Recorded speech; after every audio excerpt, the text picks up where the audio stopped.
I think we should go ahead and get started. Thanks again, everyone, for your patience as we waited to let people log on. I'm sure other people are going to filter in and join us for this really exciting conversation. My name is Dan Leers. I'm the curator of photography at Carnegie Museum of Art in Pittsburgh, and it is my great pleasure to be moderating today's conversation between An Lê and Dawoud Bey.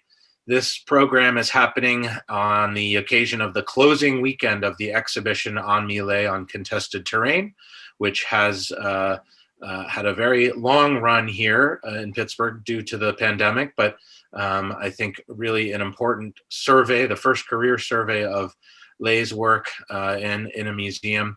And from here, it travels on to the Amon Carter Museum in Fort Worth, Texas, and then the Milwaukee Art Museum in Wisconsin. And we are grateful to those tour partners and hope that for any of you who are tuning in from around the country, if you weren't able to see the exhibition here in Pittsburgh, then maybe you'll have a chance closer to home for you. And for those of you who are in Pittsburgh, just a reminder that tomorrow, Sunday, the 17th, is the closing day for the exhibition. So if you haven't had a chance to come and see it, I would highly encourage all of you to come and experience these photographs in person. We'll, of course, be looking at some images on a presentation today, but that's really a mere approximation of the power of these pictures in person. And the museum has timed ticketing and mask protocols and social distancing protocols in place.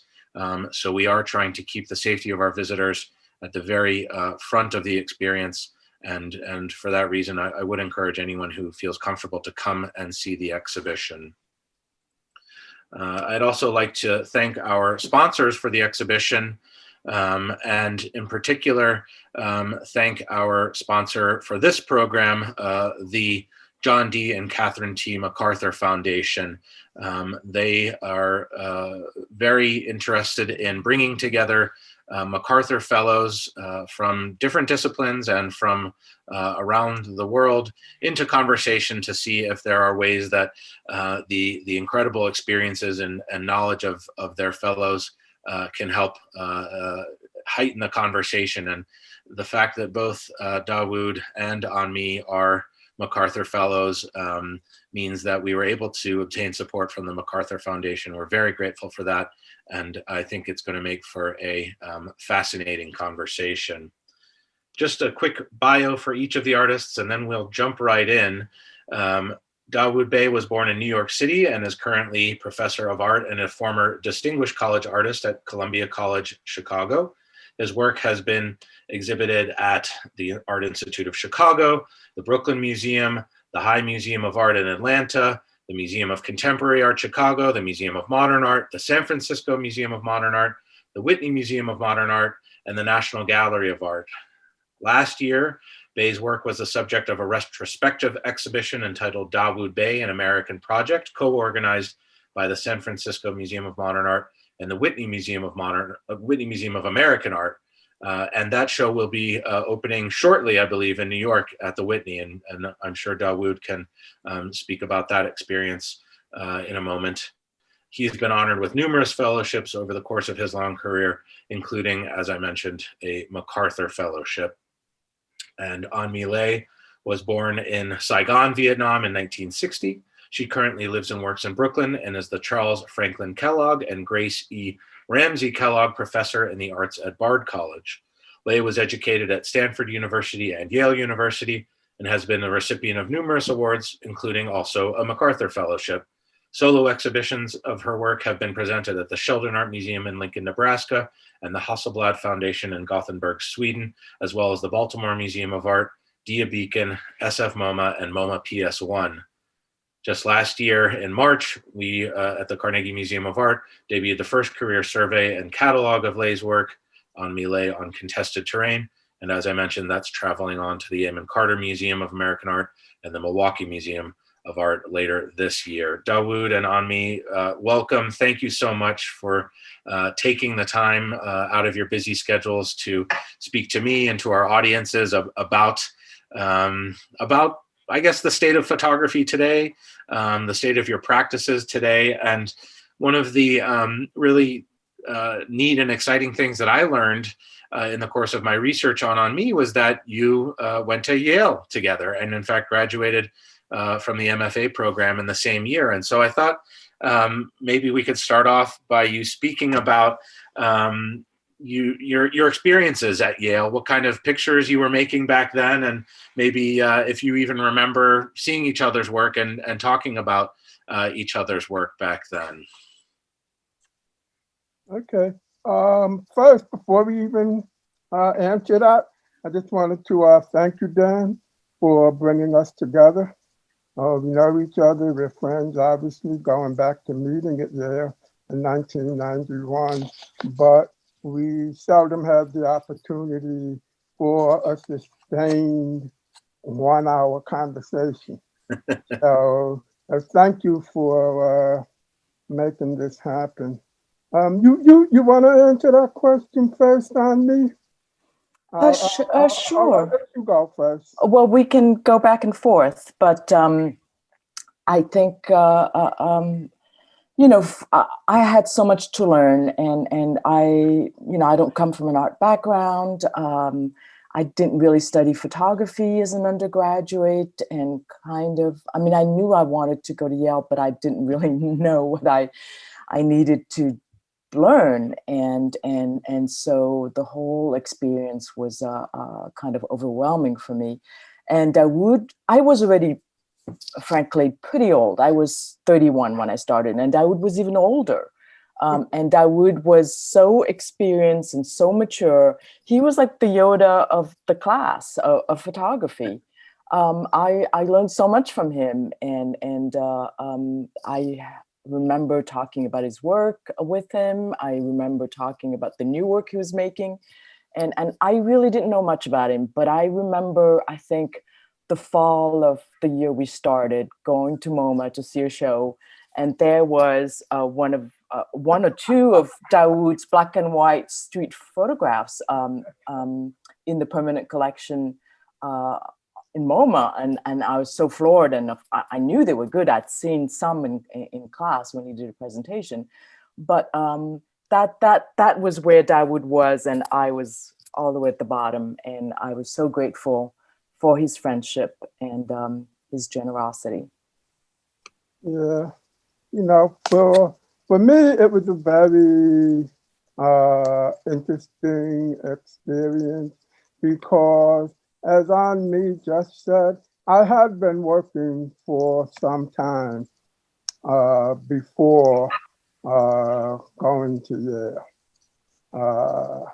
And I think my chronology probably gives some evidence of that.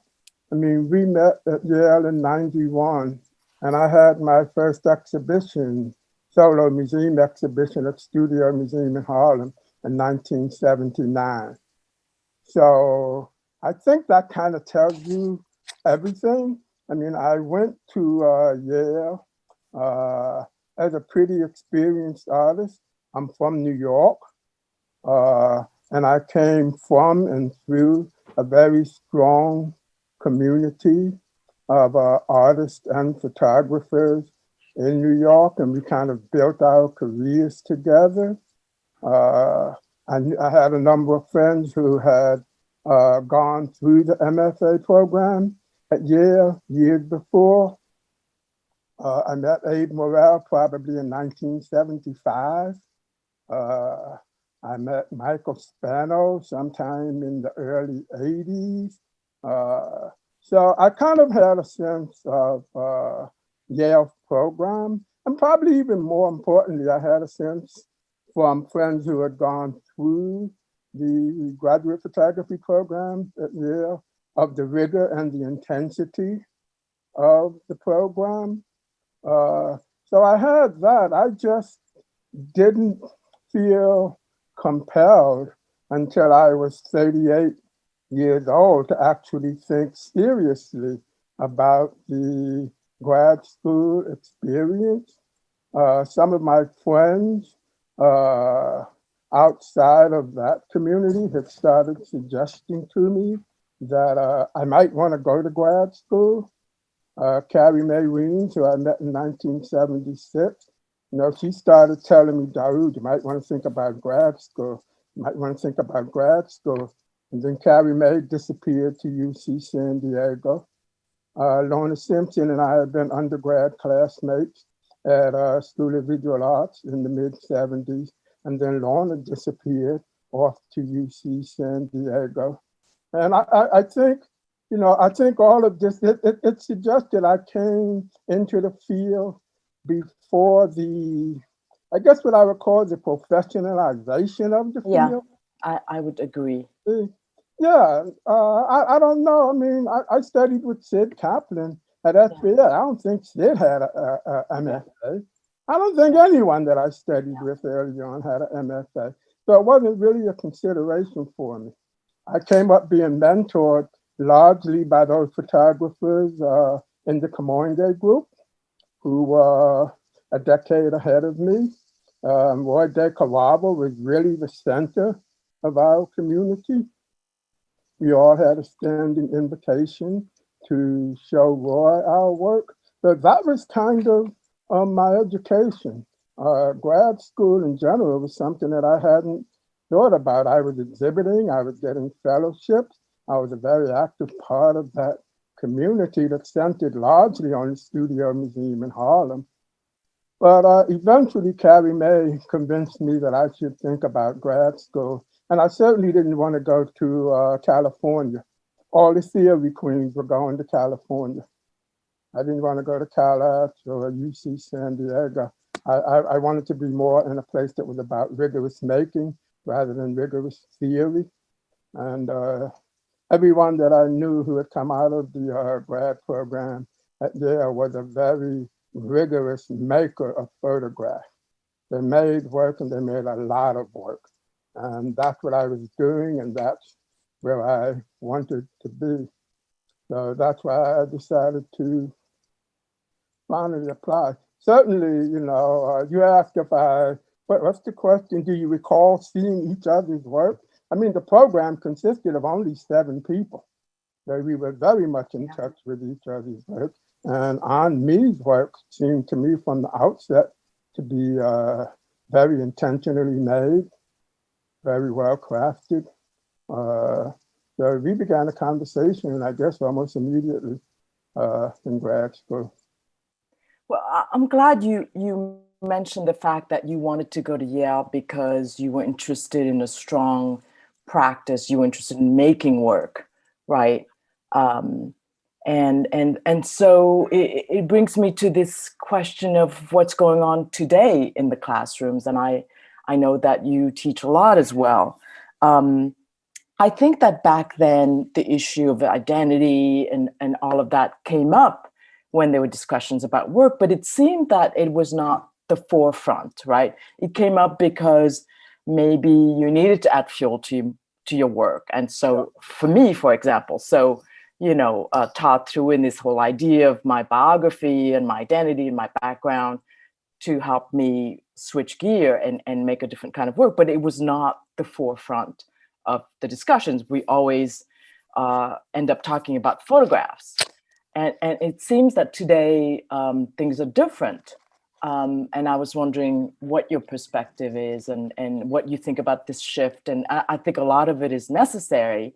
I'm just afraid that sometimes the picture making gets a little engulfed by some of these important issues that we need to. Yeah, I think it's true. And whatever theory there was, the theory and the research came out of the work that you were making, not the other way around. You're not the other way around. You didn't make work in response to a theoretical position. You found yourself in a position because of the things that interested you and the work that you were making. And you needed to give that a kind of firmer grounding. But Yale, at least back then, was always a place where, as I describe it to my students still, where you making things. The thinking is actually in the making. Making isn't just making. You're thinking by making something. You're thinking by making the work. And that was the thing that interested me. You know, critical theory was a kind of afterthought. I mean, I had been a visiting artist in programs that were deeply theory-based, where photo-based students spent 2 years in the program to make 4 large-scale photographs, which I found rather an astounding waste of resources. But they were very well read, but they weren't centered on making. So that was the appeal of Yale to me. It was kind of like at that point where theory was becoming dominant. It was like the last great bastion of late modernism almost, where the conversation was based on the object.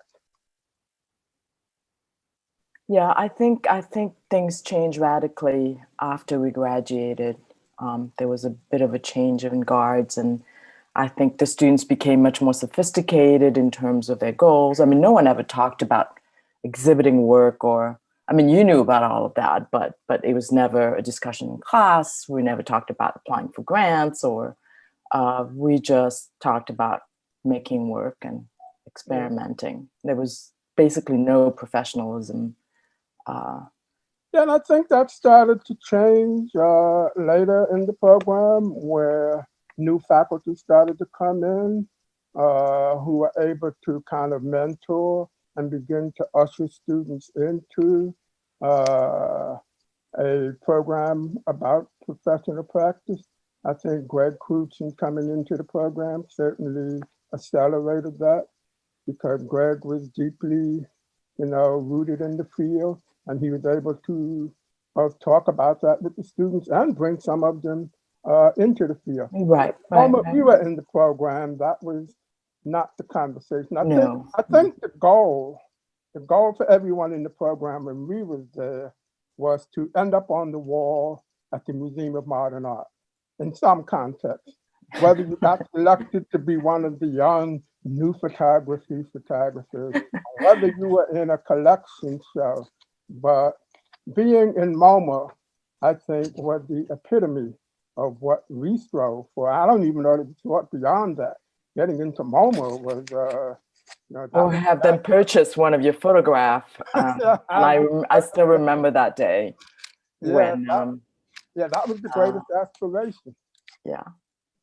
You've both obviously achieved those aspirations, so congratulations on that.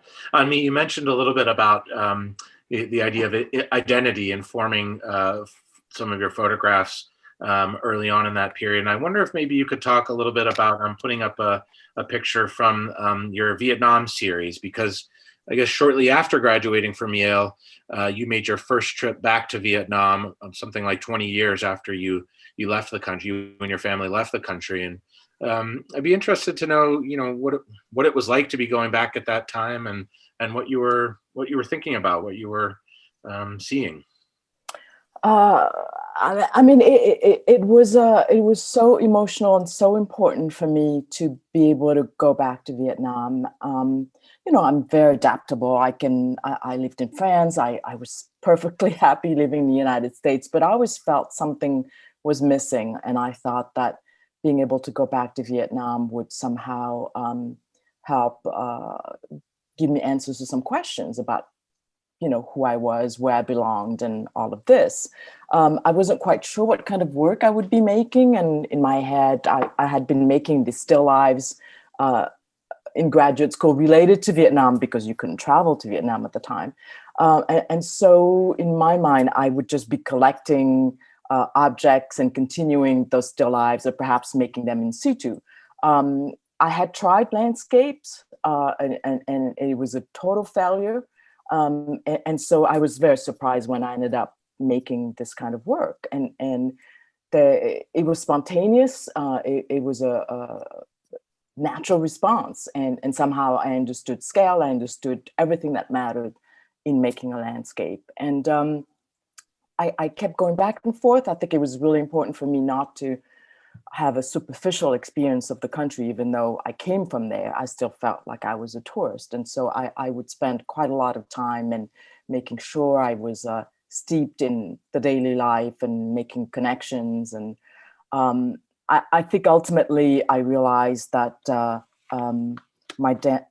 strongest part of my identity was that of being an artist, and that it was great to be able to reconnect with Vietnam, but ultimately being an artist was, you know, the thing that mattered the most, not being an American or Vietnamese American or French Vietnamese American, whatever it is.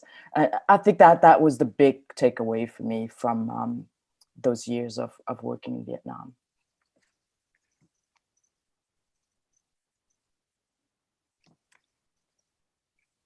I think what may seemed also surprising in these pictures is that there's no references to very few from the most recent, the latest pictures made in the series, references to the war. You know, it was obvious it was something I was not interested in exploring at the time. I was really more interested in reconnecting with a certain way of life, a kind of childhood that I missed.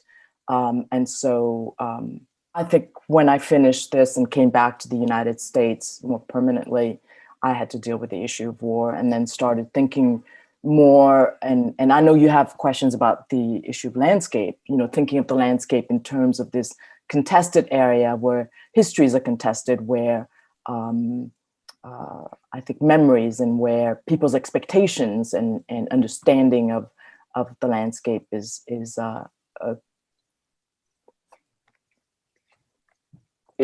know, exist in very tense ways. Dawoud, you obviously photographed a great deal around your hometown too, in and around New York City. And while we don't have any of your early photographs from Harlem, we do have a couple pictures from your Harlem Redux series, which you started in 2014. Can you talk a little bit about what it was like to be going back to this place that you spent so much time in growing up, and how, you know, how you experienced the urban landscape as it changed? Well, it was a very interesting experience, primarily because these are the photographs where, after several decades, I moved away from making what could probably be called portrait-based work. And it was in response to the changing circumstances in Harlem. And it was also related to the earlier group of pictures that I had made in Harlem. I made my first group of photographs in Harlem from 1975 to 1979. My mother and father actually met in that community. So it's a very deeply embedded part of my personal narrative. So it's never too far from my thoughts.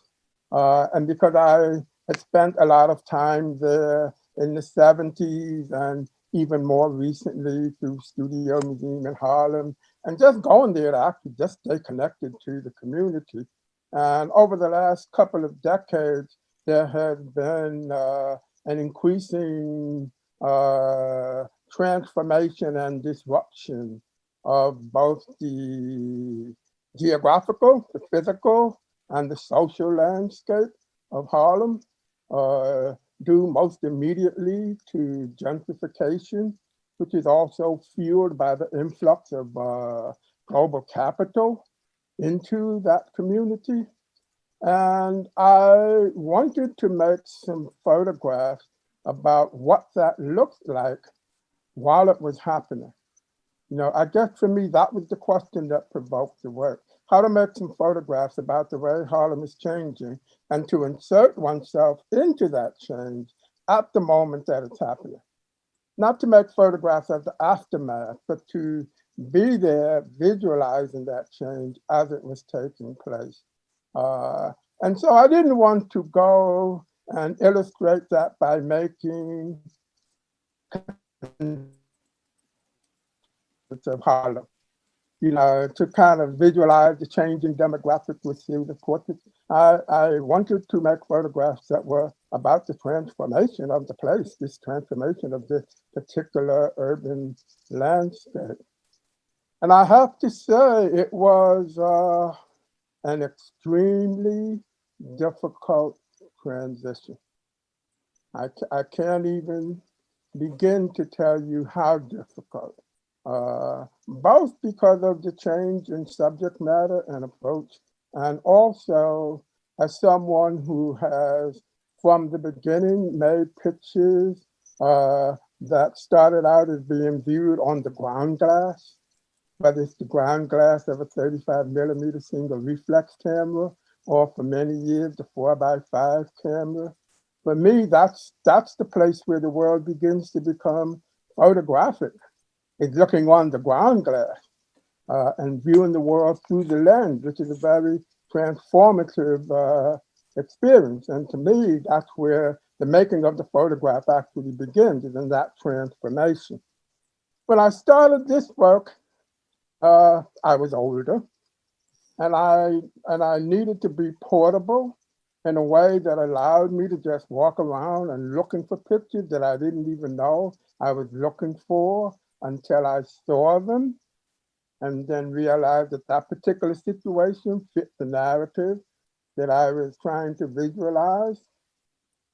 And quite frankly, walking the streets of Harlem with a tripod, a 4x5, cases of film. I always like to work alone because I need to be able to think, which means I carry all my equipment myself.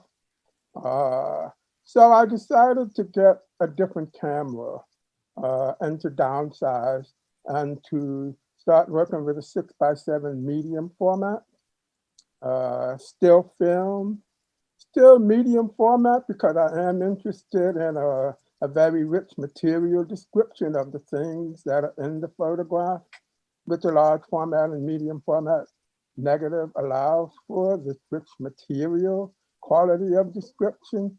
And so I bought a Mamiya rangefinder, medium format rangefinder. And I've always hated rangefinder cameras.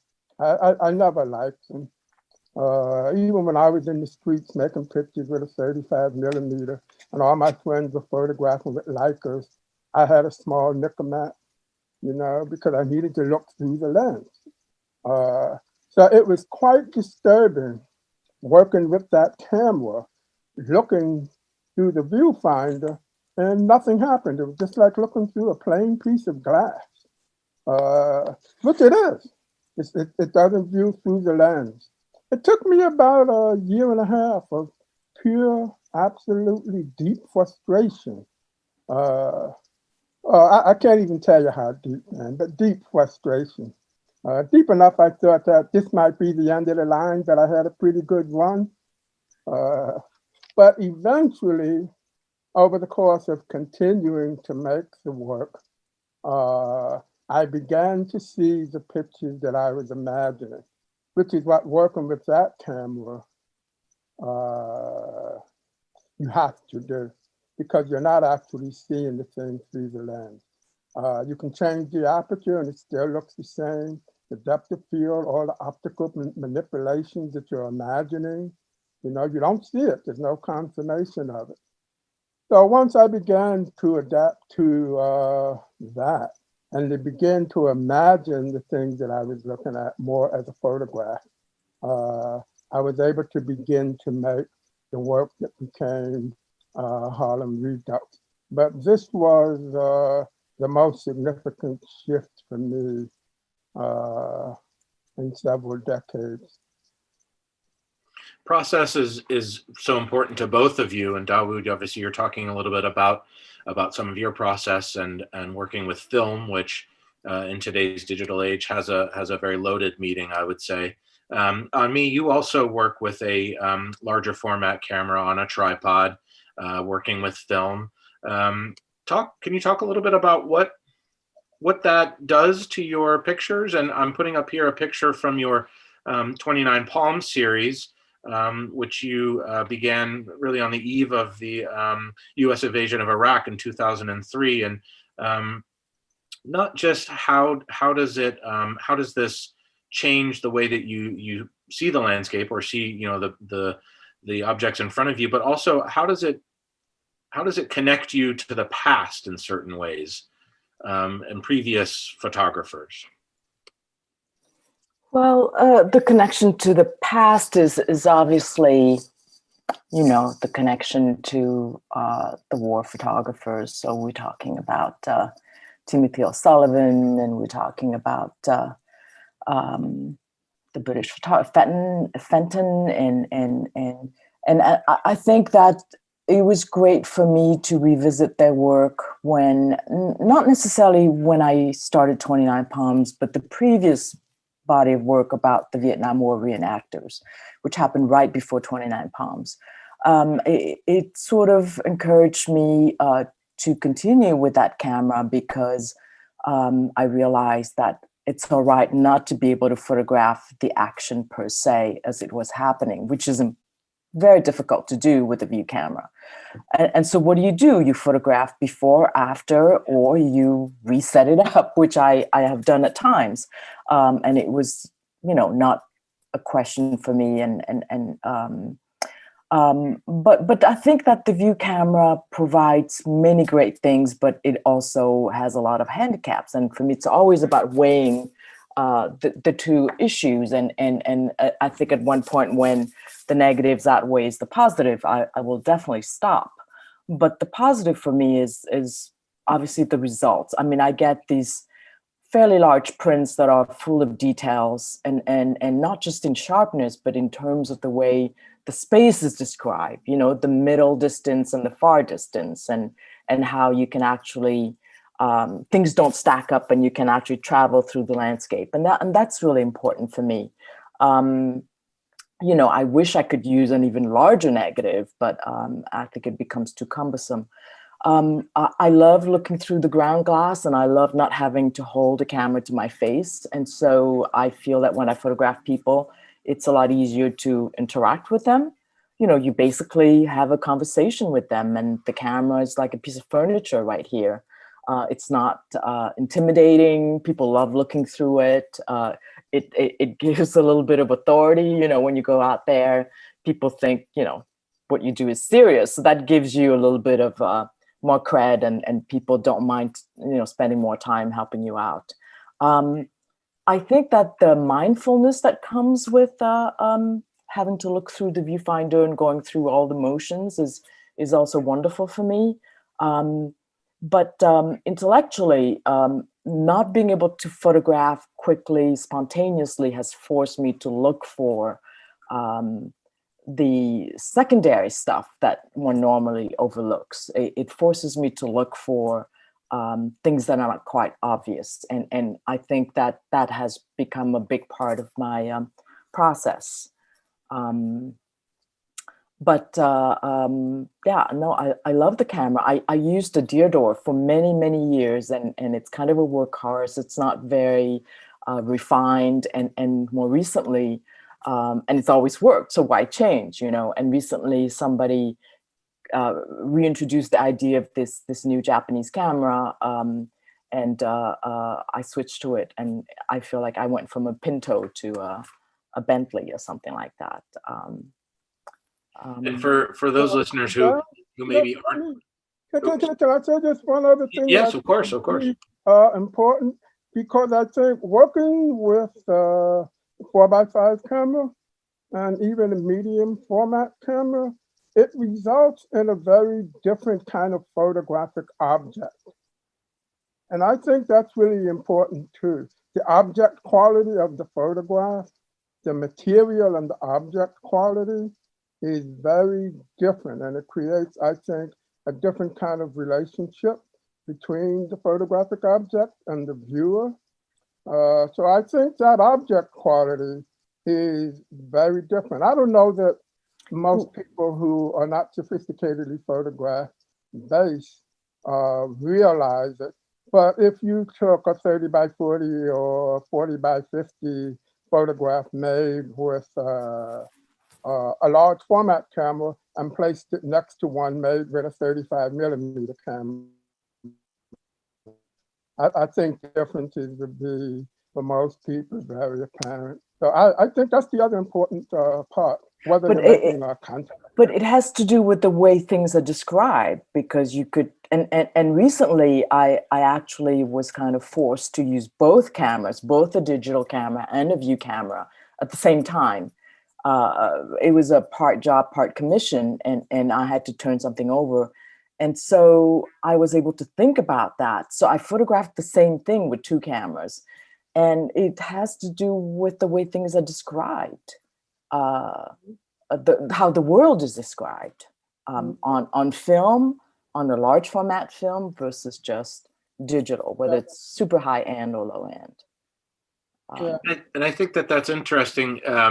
Also, speaking about this objectness, Dawoud, you're absolutely right. And again, for those viewers who maybe aren't as familiar with what the technologies are that these two artists are talking about, we're talking about the kind of camera that you would see, newspaper photographer carrying around, and portrait photographers on tripods. And there's a consideration that goes into how these pictures are made, and then there's a quality to the negatives that are produced, which are film negatives, and the kinds of prints they can make. And it also kind of, to me, begs a question about black and white. And both of you have spent a lot of time working in black and white. And Dawoud, we'll go back to these pictures from the Birmingham project, maybe just so you can talk a little bit about your work in black and white, because of this ability for, as on me, you're saying, to describe the world, and the very kind of graphic qualities of it,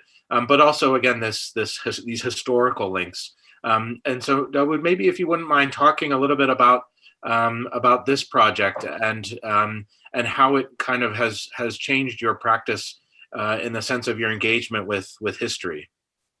Yeah, well, I think the Birmingham project is the first project in which I began to try to answer this question of how one can make the past resonate in the contemporary moment, how to make a photograph that kind of collapses the past and the present. They're clearly made in this moment, but they're meant to resonate in reference to a very specific historical moment in the past. So the Birmingham work was the first group of works where I started to think about that question. The work is based on that moment, September 15th, 1963, in which 4 African-American girls were killed in the dynamiting of the 16th Street Baptist Church. And a lot of people don't know that in the immediate aftermath of that, there was racist violence that continued, and 2 young African-American boys were killed in 2 separate incidents of racist violence on that same day. And I wanted to make work about that.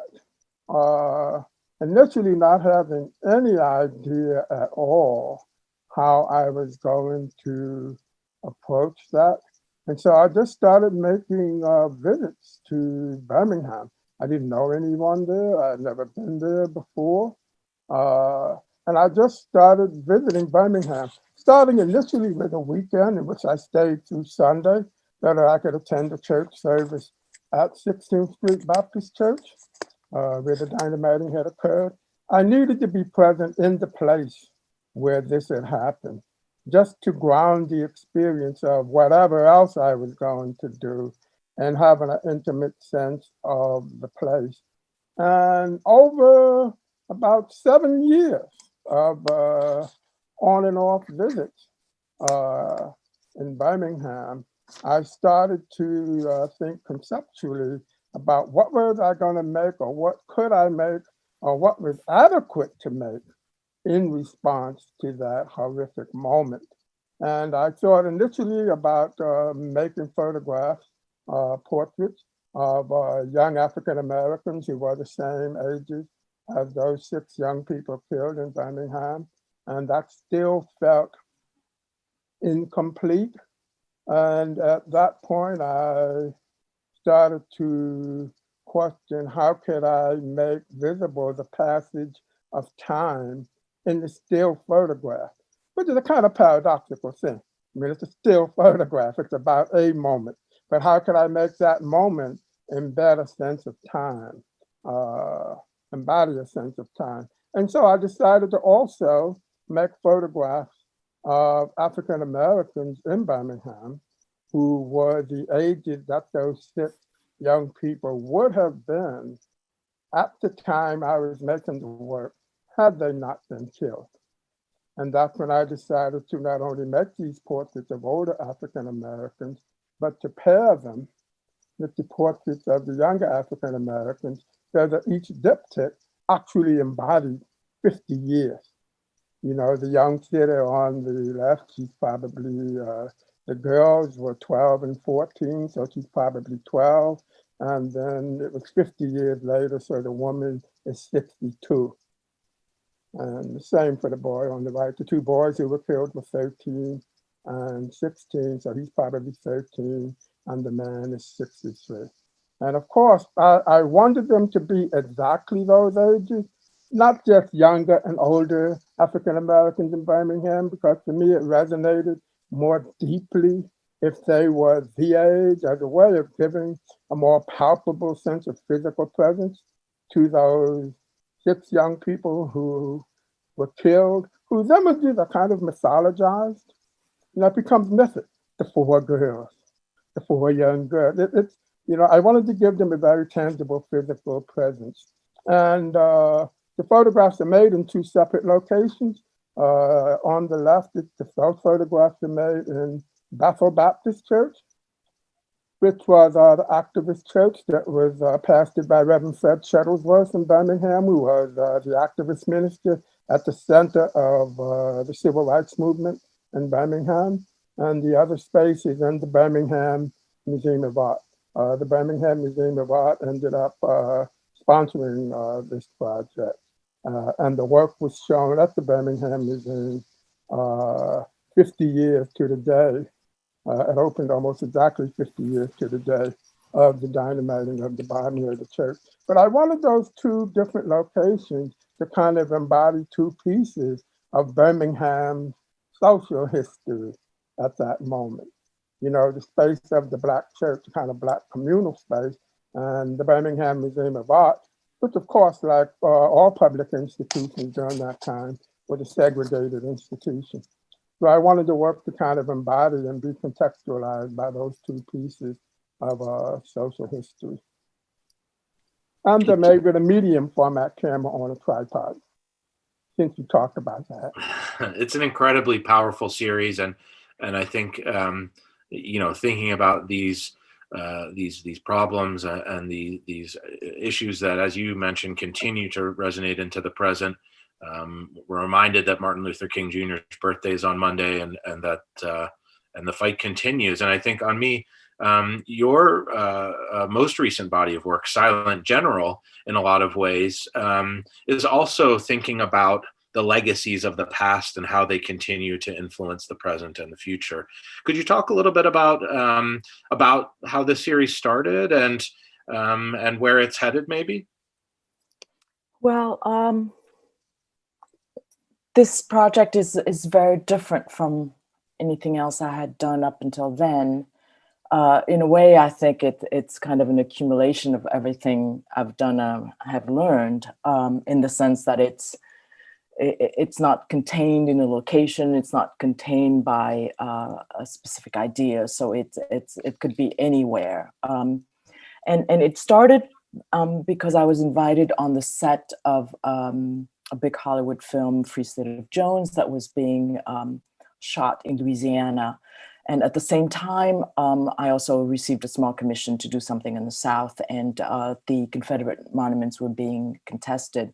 And so I started photographing both, felt that one was insufficient, but loved the conversation that was going on between a Civil War film set and this sense of history sort of coming back to haunt us with the 2016 presidential election, opening all the wounds and starting all these conversations. I think a lot of this work is also in response to a simplification of the issues, the kind of rhetorical conversations that were going on. And I felt that everything was so complicated. And I thought that photography with simple titles could tackle a big complicated subject. And so I think that following those first two forays, I basically would often think about or respond to current events and think about where should I make my picture in response to this.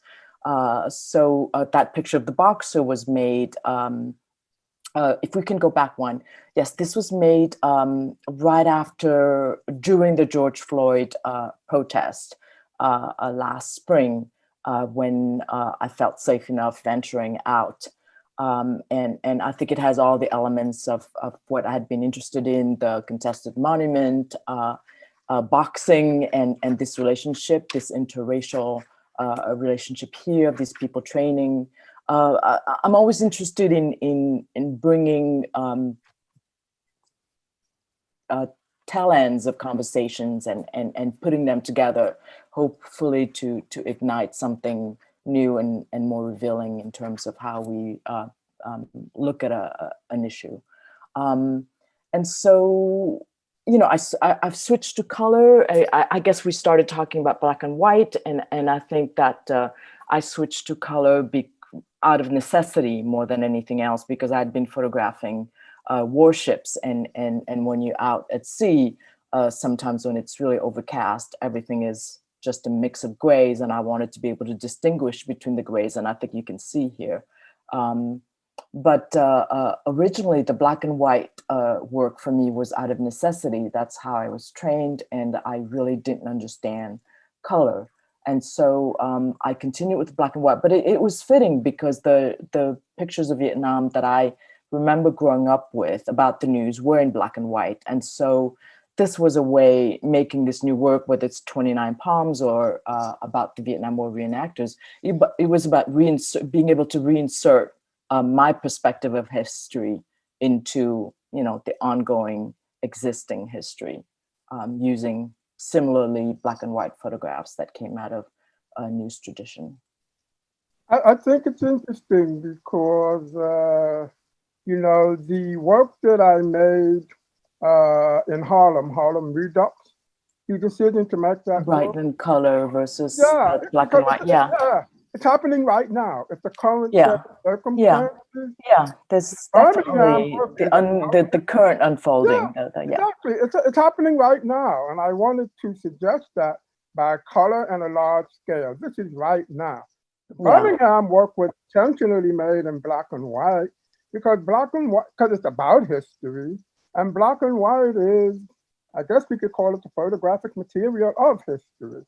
You know, so the relationship between the choice of films, as I call it, choice of material, is directly related to the narrative intentional. But you know, this is black and white for a very specific reason, because it's about history. It's about history, but it's also, I think, I love the way the information is reduced, right? You don't have all that color details. And so I think it comes down to a different kind of reading, right? It's all tonality. I think the drawing of things is so much more interesting. I think shadows are more interestingly described. But perhaps the lack of information or lesser information forces you to kind of be more imaginative. And I think maybe you need to push up the translation. Black and white. If I had made the Birmingham work in color, I think I would emphasize more the nowness of it. You know, the black and white material for me is more appropriate to the narrative of history. You know, for me anyway. You know, which is why I've actually continued working in black and white for all of the history-based work that I'm doing. Yeah, Dawoud, maybe you could talk now about, maybe you could talk a little bit about this series now, and just want to give a little bit of a plug also for an upcoming installation happening at the Carnegie in April of this year. We'll be installing the complete portfolio of Night Coming Tenderly Black, which is a portfolio or a series of work that you made in and around Northeast Ohio on sites believed to be stops on the Underground Railroad. And could you talk about these black and white prints and their connection to history? Yeah, this work is made in Northeastern Ohio, and it came about through an invitation to participate in the Front Triennial in Cleveland. They invited me to participate, and I told them that I would, with the condition being that I could find some significant aspect of African American history related to Cleveland or Northeastern Ohio that I could wrap myself around and continue with the idea that I was in the midst of. I didn't want to disrupt that and start working on something because I was commissioned to make something. That there has to be, for me, a continuity because I need to keep working out a set of ideas. And so when I started doing research into Cleveland and Northeastern Ohio, I quickly found that it was because of its proximity to Lake Erie, very significant in the narrative of the Underground Railroad. And so I agreed to participate and to make the Underground Railroad the center, the subject, or the narrative of the work that I would do.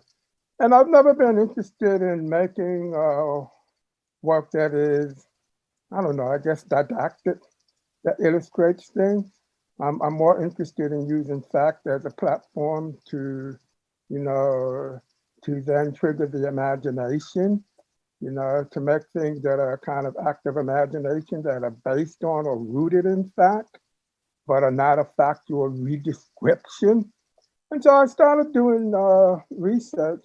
And the Underground Railroad, of course, given that it was that path along which fugitive escaping African Americans were making their way out of slavery towards freedom, the exact path and landscape of that activity was of necessity never known. It was never meant to be known. There are some locations in Cleveland that are known Underground Railroad, or it's called Underground Railroad stations, where fugitives would take temporary refuge before moving on to Lake Erie, and then from Lake Erie being ferried across to freedom in Canada.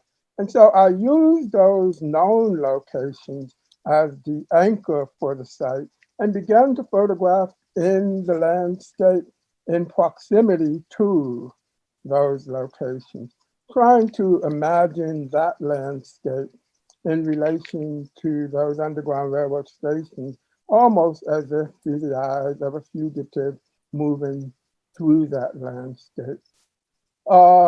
Conceptually, the project comes out of two things.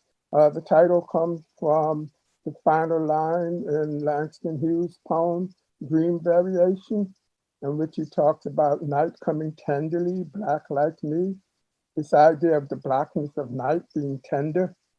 And then I started to think about that tenderness of the night, that blackness of the night, kind of being this cover under which fugitives are moving towards freedom.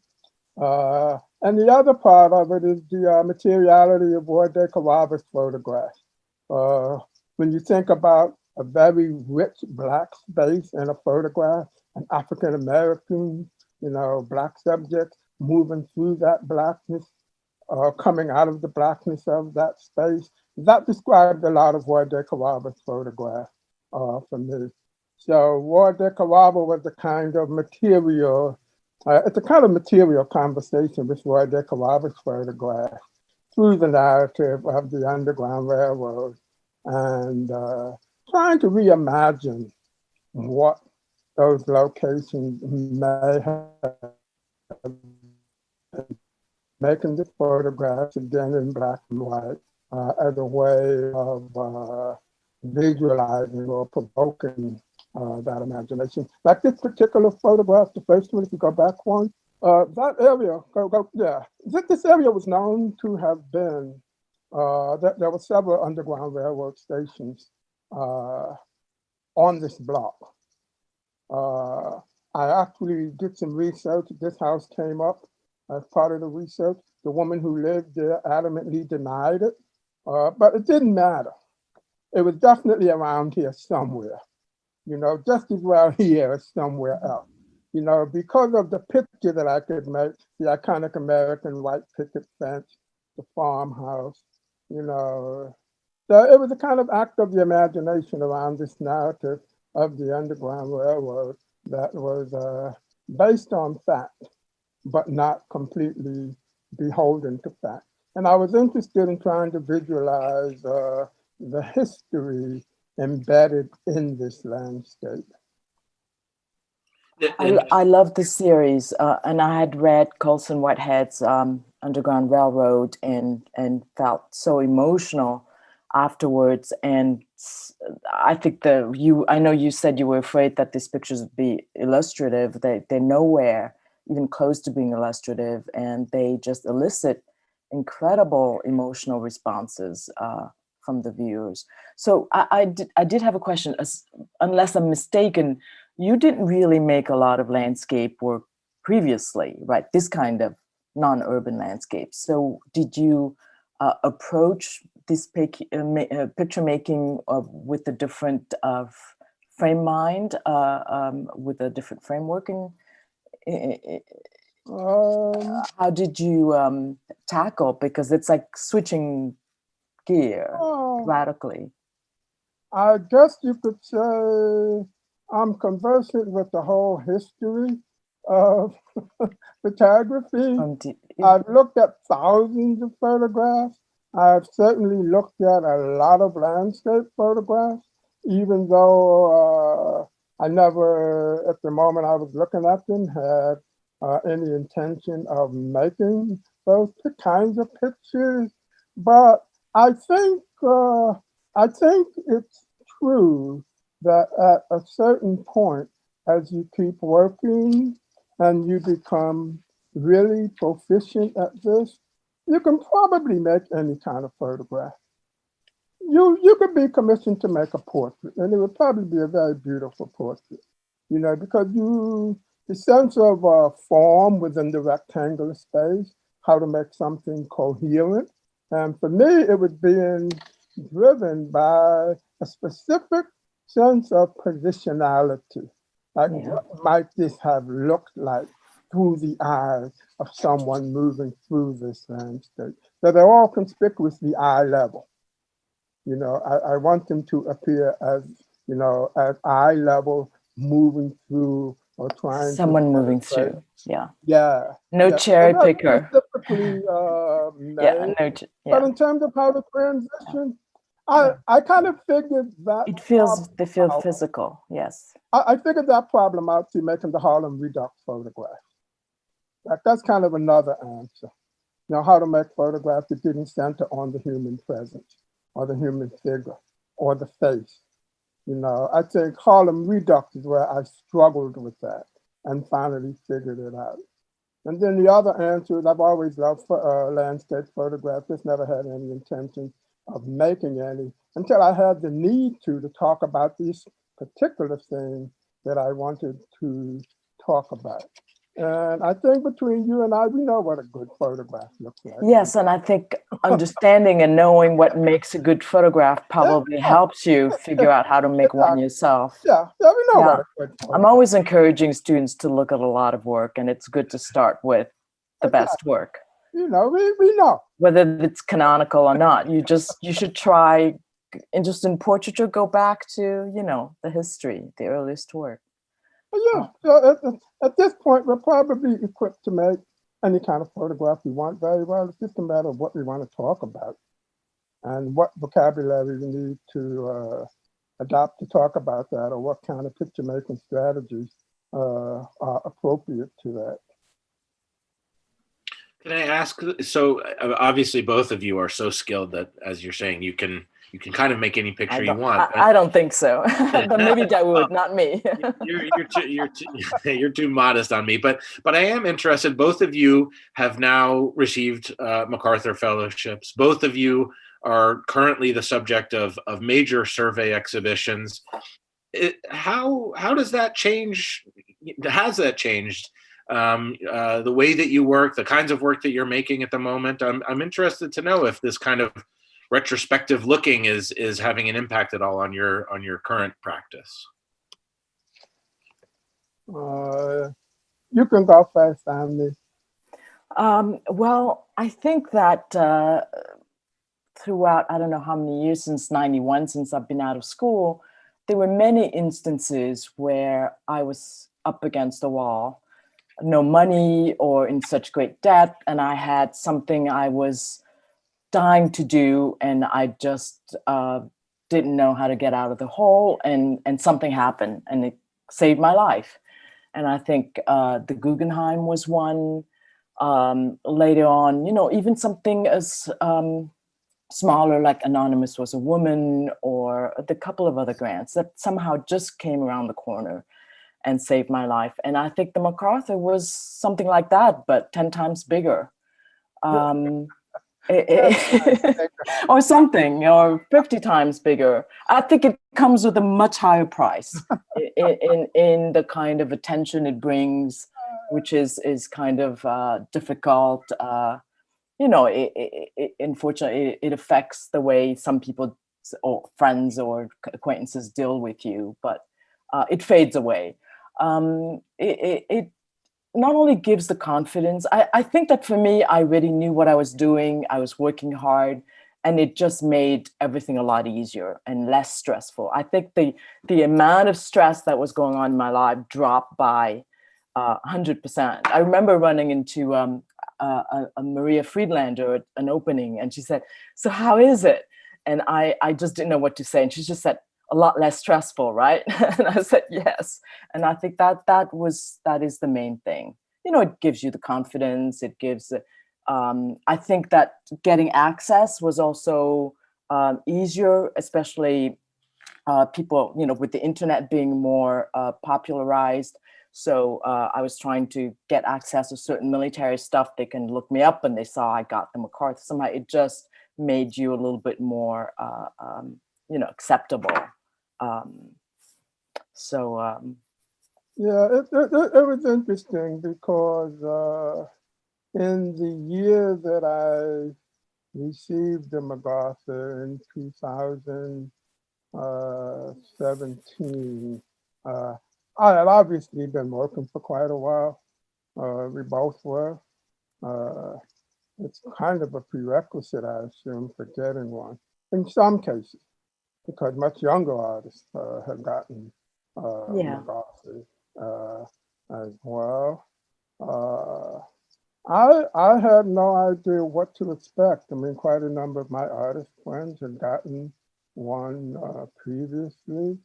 I guess what I was not at all prepared for was the incessant onslaught of attention, both initially, in terms of, MacArthur had a very well, highly orchestrated kind of PR campaign around the fellowship.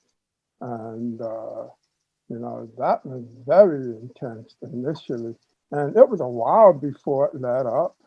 So I think one of the first practical things that happened was that I had to hire a publicist.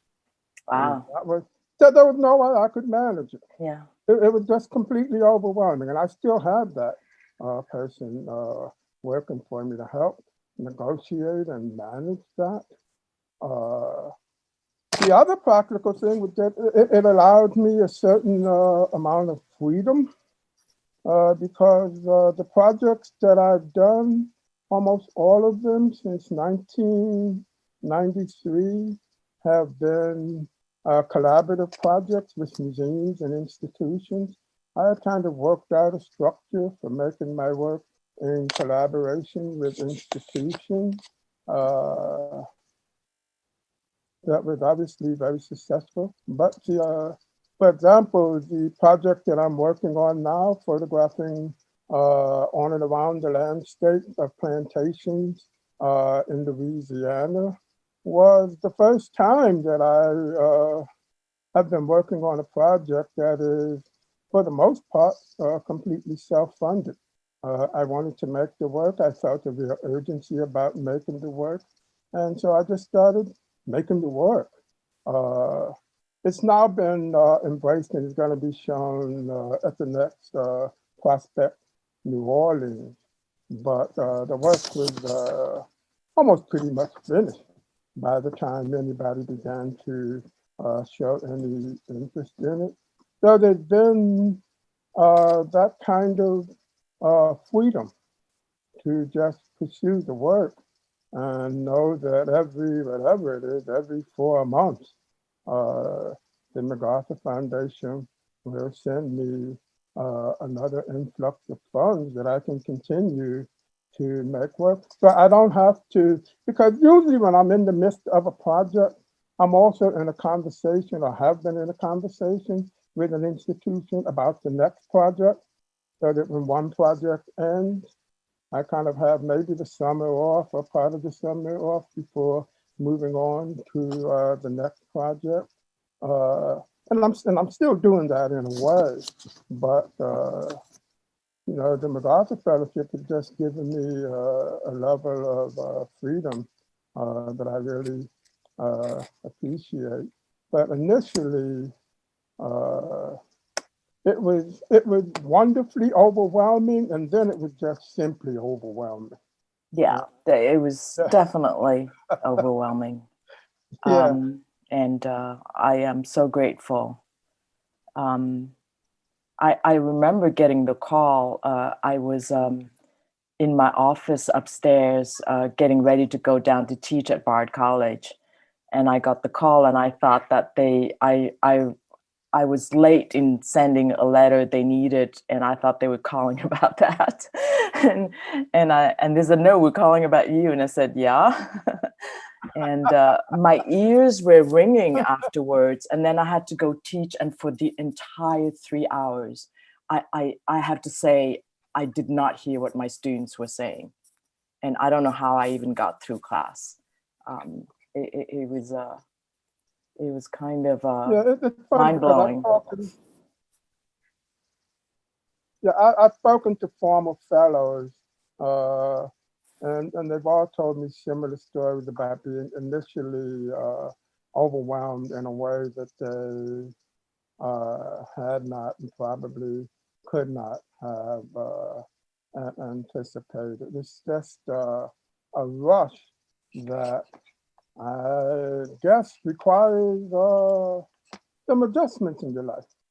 You know, you can't just get it and do nothing and just, you know, receive, you know, the fellowship every few months. There are, you know, things that come with it that you just have to, you know, respond to that you hadn't been responding to previously.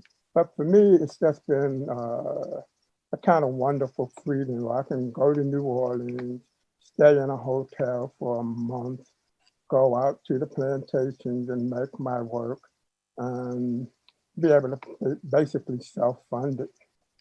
Yeah, I agree that freedom and the lack of stress was really wonderful. And I think it also made me think ahead in that I wanted to continue having that kind of life afterwards. And so what are the things you need to do?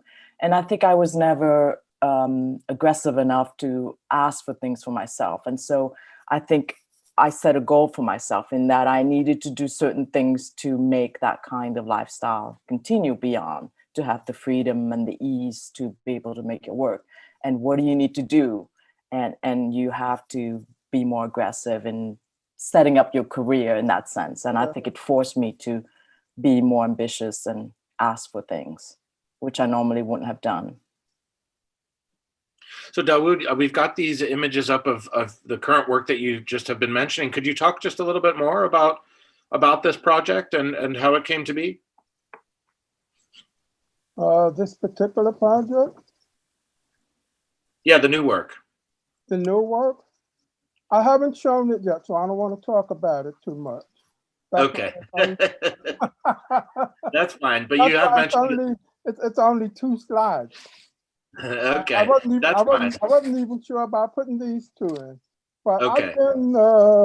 I've been for maybe the past maybe year and a half now, making photographs on and around 4 or 5 different plantations in Louisiana, in Wallace, Louisiana, Edgard, and Vacherie, mostly centering on Evergreen Plantation, which is the largest intact plantation in the United States, the one of the only pretty much completely unaltered plantation landscape plantations.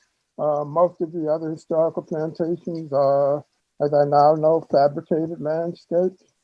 But Evergreen is still, with its 22 slave cabins, still sitting exactly where they always have sat, the most intact landscape, plantation landscape. And this work continues the work that began with the Birmingham project, looking at specific aspects and moments in African American history and trying to figure out a way to make work about that history that brings it into a conversation with the contemporary moment. So I've already got the next piece of this project set up in Virginia, which I think will complete this work. You know, I've gone from Birmingham, which is kind of a contemporary iteration of a moment that begins here. Like, this is the moment in which African Americans enter the American landscape. Like, this is the beginning. This is the beginning of the African American narrative overlaid with what America is about to become. And so I wanted to go back to the beginning, to stand in that space, to bear witness to that space, and try to make some evocative photographs about that place. So the photograph on the left is Evergreen. The one on the right is the Mississippi River. Because the whole economy of the sugarcane industry depended on the Mississippi River as pretty much the commercial thoroughfare, along with sugarcane was moved into the market. So I'm making work on and around that landscape. I'm going to be going back. I'm also working on a 3-channel video work at one of these locations that I'm also going to be showing at Prospect. So I would say I'm probably about 85, 90% done with working here. I think the photographs are pretty much done. The rest of the work I have to do here is to complete the video. I was on my way back to Louisiana when the pandemic struck. So I haven't been back since probably late February, early March. It's really exciting, and we look forward to seeing more at Prospect and beyond. On Me, we showed one of your latest pictures from the Silent General series, and can you talk about? We've got a couple more, I think, of the more recent images. Do you want to talk a little bit about where this project is heading, or what the future holds for you? Sure. I think that what this has become is a kind of American road trip, and it's really interesting to me because for my photographic education, you know, I studied and love Robert Frank's The Americans, you know, Stephen Shore's work, Joel Sternfeld, and as much as I love that work and respect it, I never felt I could contribute to that tradition until fairly recently. until I finished working with the military. And I think this work also comes out of a kind of helplessness from seeing what is happening to America. And I feel this is home for me now. And I feel we're being assaulted, and I felt that I needed to respond somehow. And so it has become an American road trip, and I feel I have a voice, and I'd like to express it. So I'm not sure where it's taking me. I feel so lucky. I was able to go to the White House recently, and these hospital tents are the previous picture are hospital tents that were set up in Central Park during at the height of the COVID epidemic, and of course it reminded me of and actually there were field hospital tents in Central Park during the Civil War. But again, I love being able to jump back and forth with the present and history. And it seems that working in color is not even an issue now for me. And I love that freedom of being able to talk about history while photographing something unfolding in the present. And so the White House, I for the last 2 years, I've been trying to figure out how to get into the White House. And of course, the issue is, what kind of picture do you make when you're there? It's been photographed so much, and what do I want to say? And again, I think I should know by now that something great always happens, no matter what. And it was a dreary day, and they were digging up the lawn to fix the irrigation. But for me, I just saw them digging up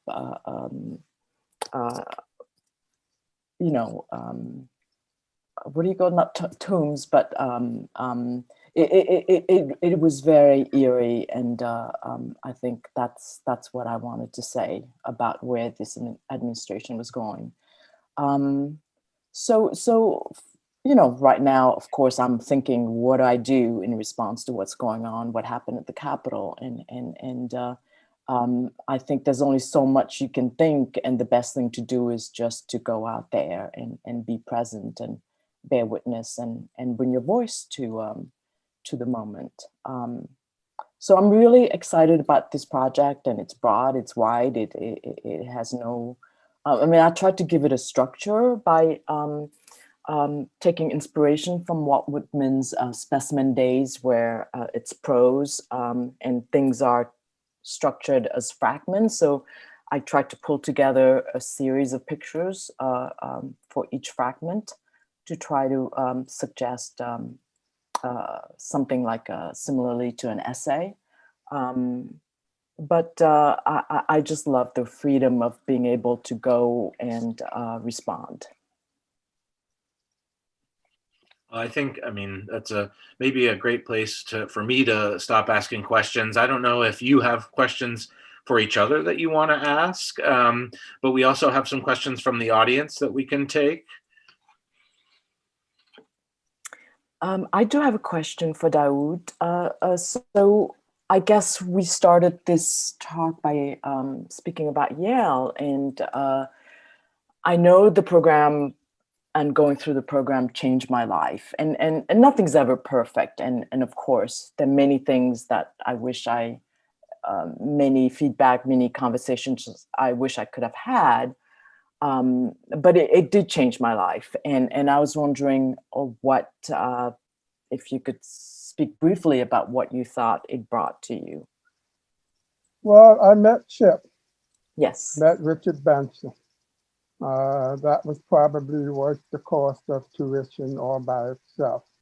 I can honestly say, and this is being listened to and it's being recorded, but I can honestly say I didn't know how to print until I met Chip. Yes. I thought I knew how to print until I met Chip. I can testify to that. For me, it was a real affirmation for the kind of work that I was making and wanted to make, because I think The experience at Yale for me, and maybe you can testify to this as well, it's not so much an affirming experience. I don't think anybody ever really affirms you in a lavish kind of way, so much as you are challenged. And in those challenges, you're forced to ask questions about the work that you're making.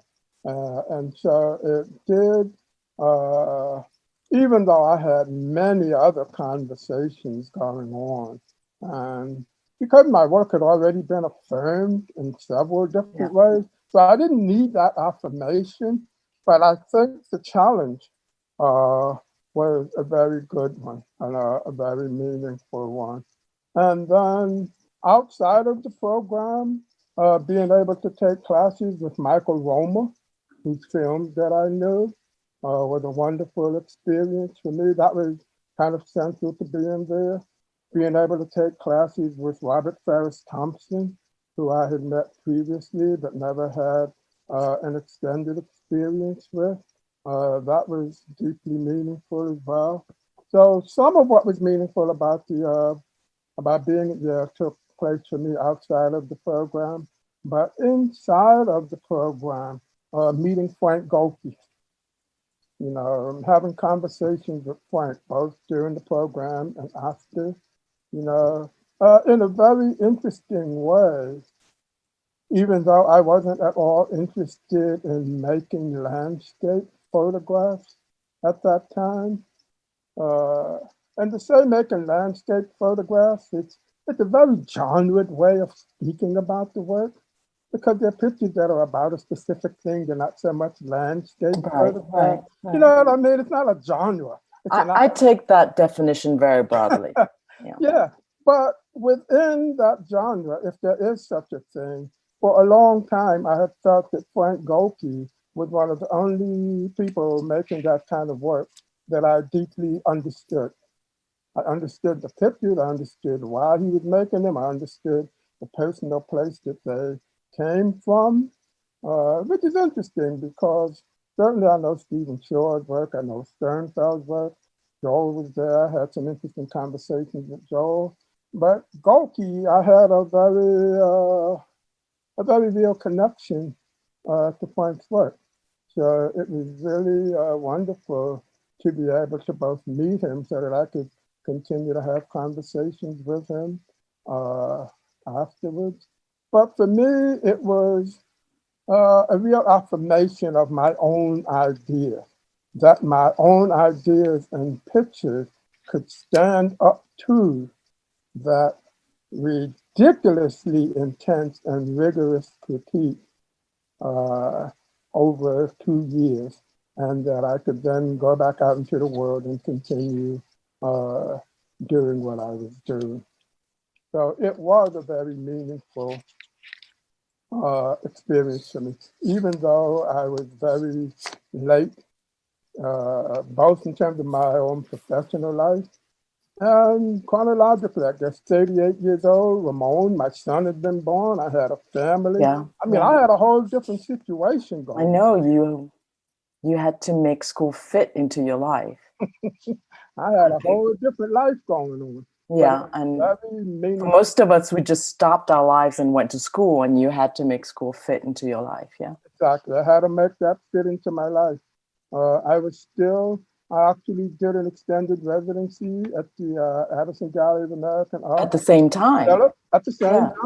Yeah, I remember. Going back and forth. I would.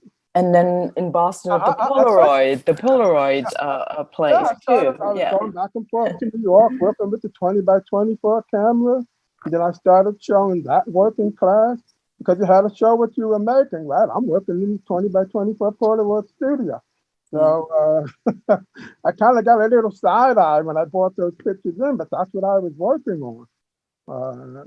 So it was a good experience. Yeah, I mean, I thought a lot about my influences, and for sure, I learned about picture making and in a most rigorous and intense way from Todd, from Richard, but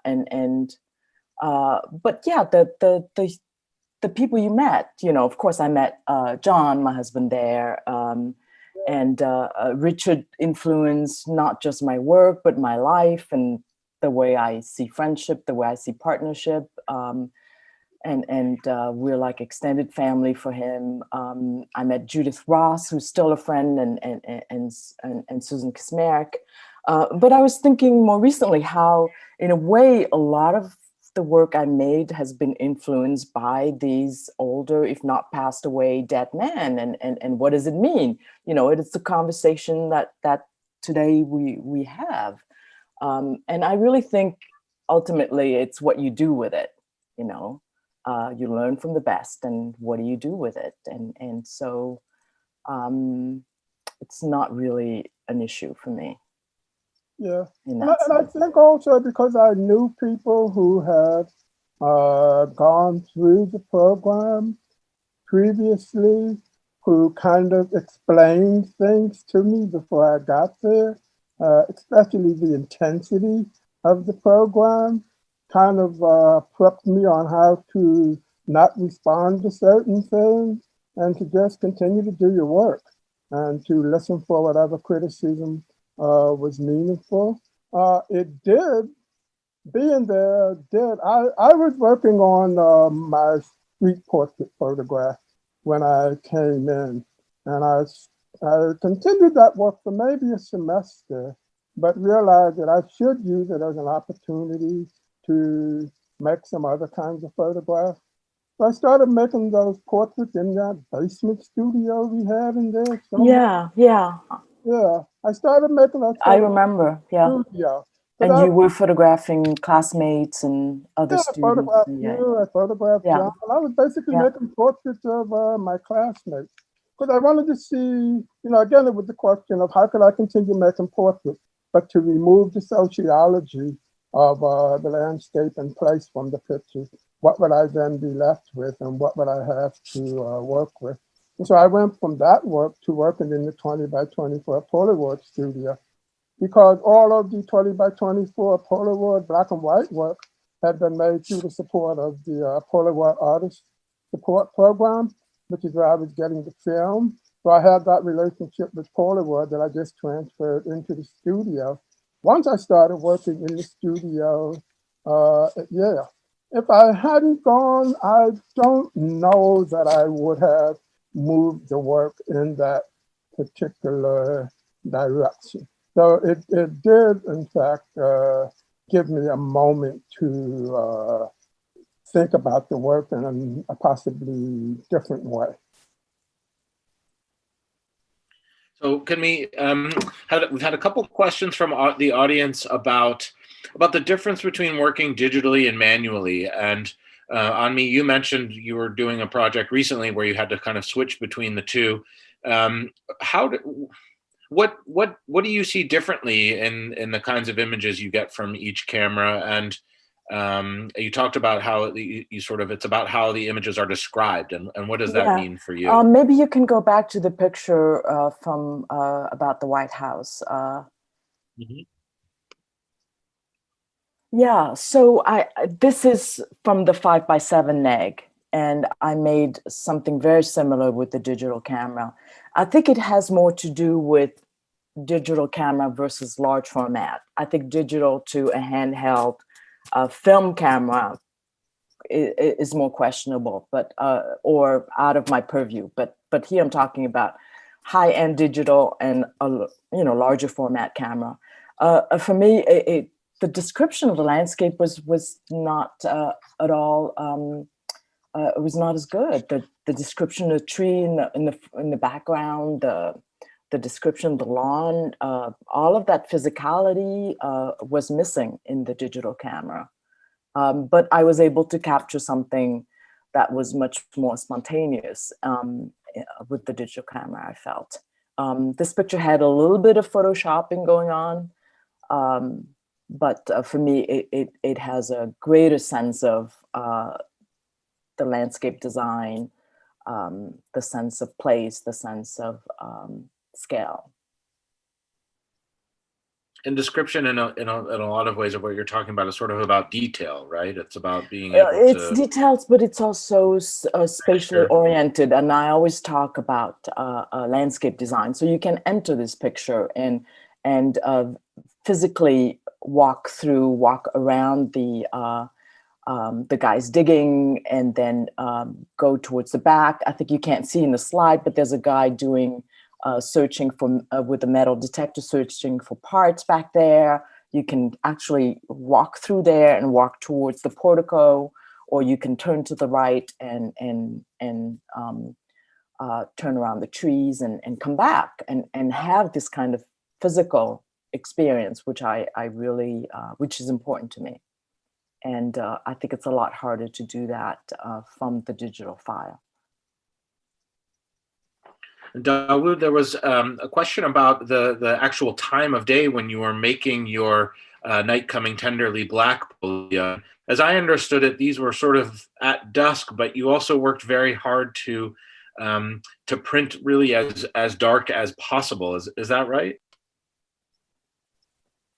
I'm not sure I understood the question. It's about point of view. No, more about time of day when these pictures were made, and also if there was a particular season that you were trying to photograph during. Yeah, well, these photographs, they're actually made at different times of the day. They're not made at night.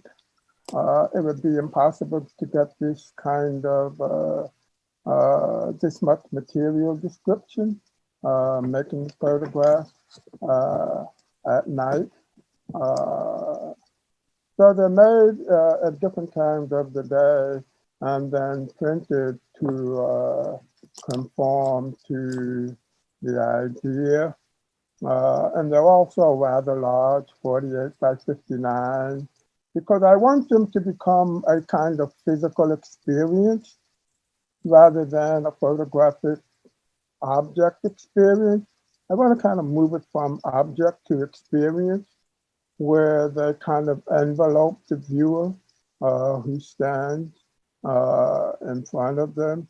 So there is, in fact, a certain amount of very real physical space to move through the pictures. And then, of course, you can stand back and take it in.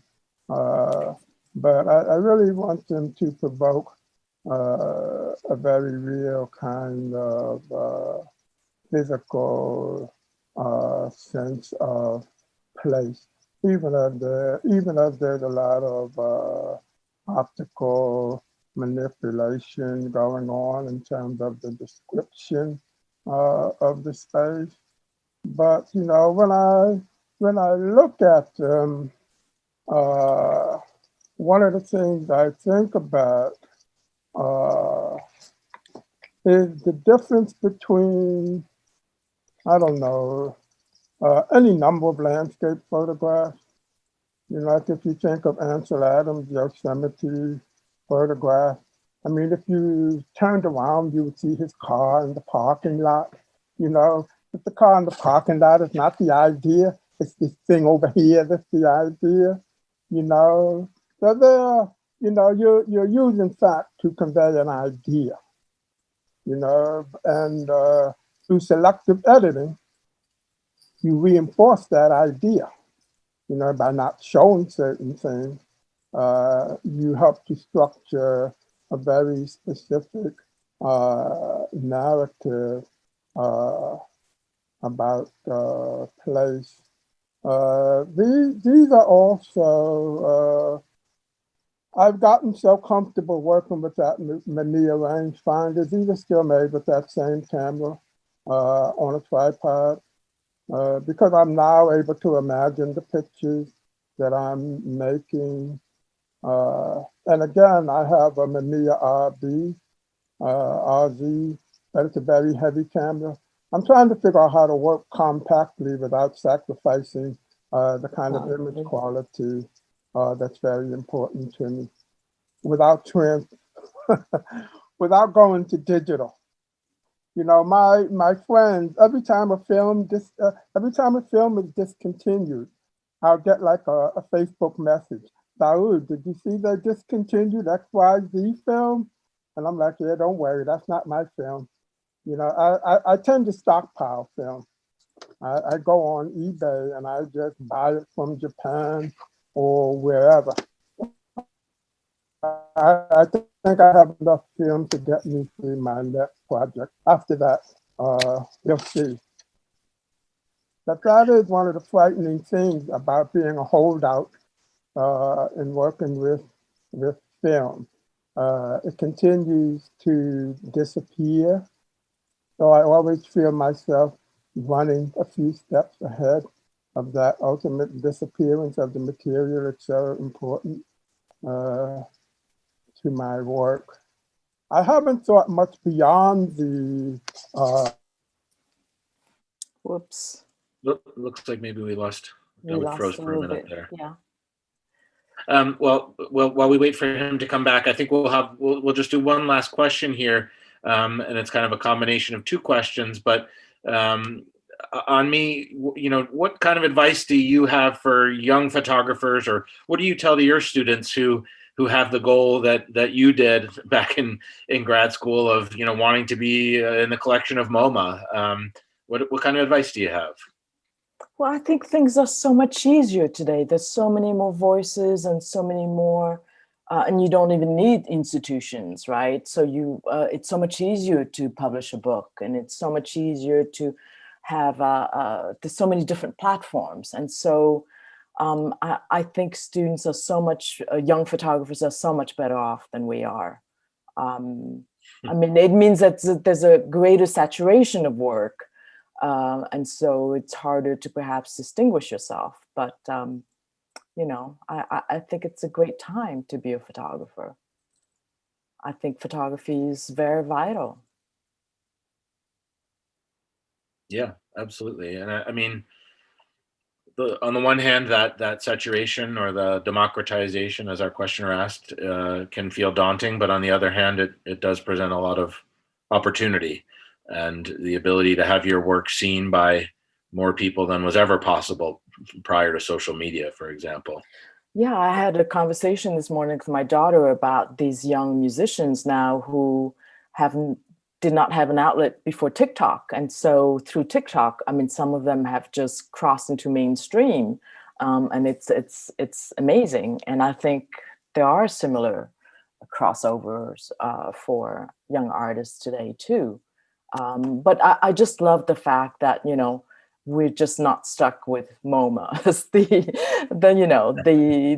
point of the goal, and that many, not just institutions, but many places to show your work and have your voice heard, and have so many alternative platforms. I think it's wonderful. Dawoud, thanks for coming back. It just shut off suddenly. I don't know what happened. All right. Well, so we're wrapping up anyways, but the last question was just about if you had any advice for younger photographers, or what do you tell your students who are trying to make it as a photographer? Any advice for a young photographer or another photographer? I don't know. Find something in the world that you care about. And then learn as much about that thing that you care about. And it's probably not a bad idea to look at as much work that has been made about the thing you care about, and then go out there and see what you can add to that conversation. But I think it's important to have a sense of the history, both of the thing that you're making work about and how that thing has been engaged previously. And then to figure out what you want to contribute to that conversation. Well, thank you both again for taking the time for this conversation. It was really incredible, and so glad that we were able to look at so much of your work and share so much of your experiences with our audience. I also want to thank Cheyenne, our ASL interpreter, for her work in making this program accessible to our audiences.